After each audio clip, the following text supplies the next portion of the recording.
During the 7th century BC, the ancient Greek city-state of Athens stood at a historical crossroads. Once ruled by kings, the city had evolved into a republic-like society controlled by a powerful council of aristocrats known as the Areopagus. This council met atop a rocky hill west of the Acropolis, famously called the Hill of Ares, named after the god of war. It was a symbol of both authority and secrecy. Over time, as Athens grew into a bustling political and commercial hub on the shores of the Aegean Sea, its expanding population brought with it the challenges of inequality, class conflict, and social unrest. The elite aristocracy controlled land, wealth, and legal decisions, often manipulating an unwritten set of laws that were fluid and used to their advantage.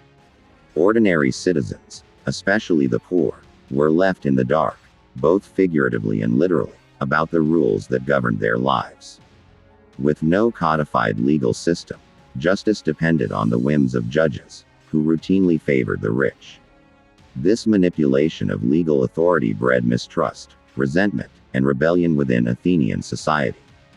The poor were frequently indebted, disenfranchised, and at the mercy of wealthy landowners who could have them enslaved over unpaid loans.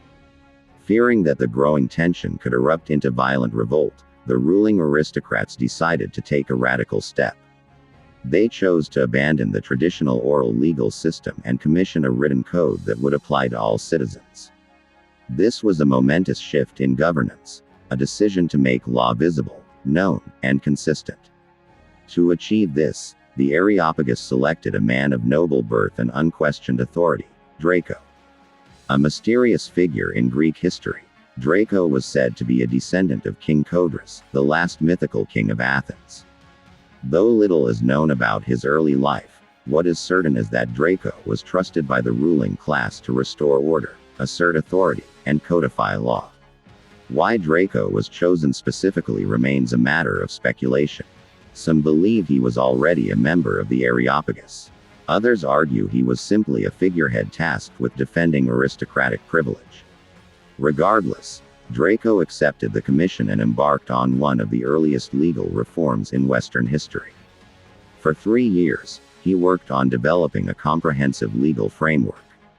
The result was a set of laws so harsh, so relentlessly punitive, that his name would become forever associated with cruelty and authoritarianism. In 621 BC, Draco introduced what would later be called the Draconian constitution. His legal code addressed nearly every facet of civic life, from murder and theft to laziness and debt. But what shocked Athenian society was not the extent of the laws, but the uniformity of their punishment. According to ancient historians like Plutarch, nearly every crime carried the same consequence: death. Whether one stole a head of lettuce or committed murder, the result was execution. When asked why he prescribed such brutal measures, Draco allegedly replied, "The lesser crimes deserved it, and for the greater ones, no heavier penalty could be found." His logic was that even minor infractions undermined the stability of the city-state and must be met with absolute deterrence. Draco's constitution was the first known written set of laws in Athens. Unlike the previous unwritten customs that were manipulated by the aristocracy, these laws were inscribed on wooden tablets and displayed publicly so that every citizen, regardless of class, could see and read them. This act of transparency was revolutionary. For the first time, the law no longer belonged exclusively to the elite. However, the laws themselves were deeply flawed. They reflected the values and interests of the aristocracy while punishing the commoners with unsparing ferocity. The written code covered criminal law, property law, and civic responsibilities, but with a striking focus on punishment rather than rehabilitation. One could be executed for idleness, simply for not working, or for being in debt. Theft, regardless of value, was a capital offense. Even accidental crimes could lead to the death penalty. The message was clear: order would be maintained, not through fairness, but through fear. This legal severity created a climate of dread in Athens. Citizens lived under constant threat of execution, and the poor, who were already suffering, found themselves crushed under a legal system designed to suppress them. Yet, Despite the cruelty, Draco also introduced certain political reforms that would later serve as the bedrock of Athenian democracy. Among his most notable contributions was the establishment of the Council of 400, a group of elected citizens meant to work alongside the Areopagus in managing the affairs of the city. While this council was still dominated by the elite, it opened the door to broader civic participation and governance through election. The introduction of writing in law itself was a revolutionary idea. By codifying the rules, Draco made the law less subjective and more predictable. For centuries to come, legal systems across Greece and beyond would adopt the model of written legislation. Nevertheless, Draco's severe approach failed to quell the social unrest that plagued Athens. In fact, his laws intensified the divisions between rich and poor, and calls for change only grew louder. The common people began demanding the repeal of the Draconian laws, claiming that they were too extreme and served only to protect the interests of the aristocracy.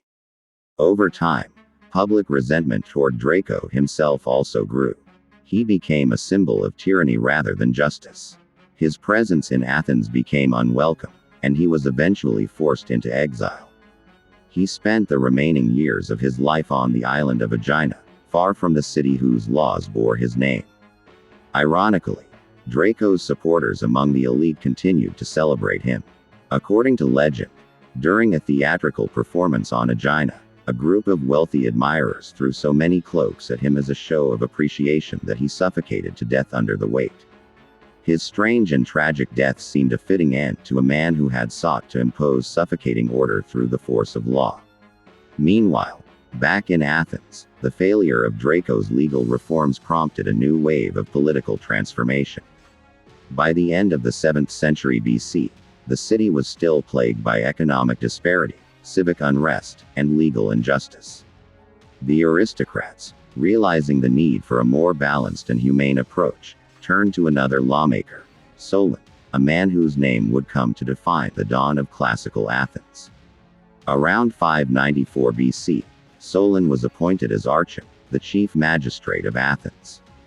Unlike Draco, Solon was a poet, philosopher, and statesman, deeply concerned with justice, ethics, and civic duty. He recognized that the problems of Athens could not be solved by fear alone.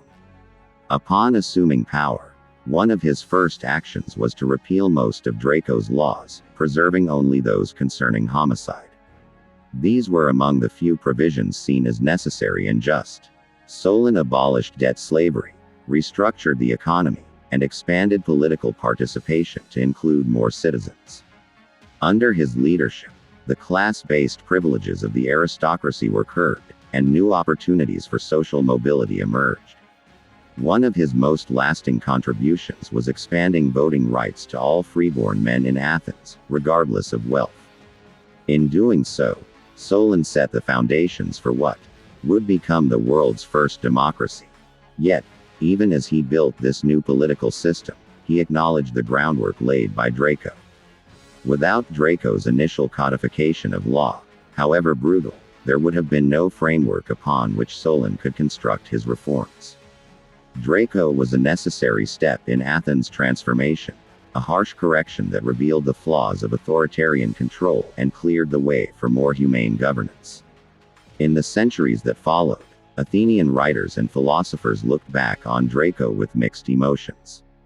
Some viewed him as a monster, others as a misunderstood reformer. The word Draconian entered the lexicon as a synonym for extreme and unjust punishment. His legacy served as a warning of the dangers of law without mercy, order without compassion. Plutarch's writing preserved the chilling image of Draco's code as one written, not with ink but in blood. Even as Athens reached its golden age in the 5th century BC, producing philosophers like Socrates, Plato, and Aristotle, the memory of Draco endured. He was remembered not as a democratic hero but as a grim reminder of what justice should never become. Yet, history also gave him credit for introducing the concept of law as something written, fixed, and open to all. The evolution from Draco's code to Solon's reforms to full democracy was not linear, nor was it smooth, but it was profound. It showed how societies evolve through trial and error, often learning through pain. Today, Draco's story is studied in schools and universities across the world. Not because he was a great leader, but because his legacy teaches enduring lessons about power, justice, and the responsibilities of those who govern.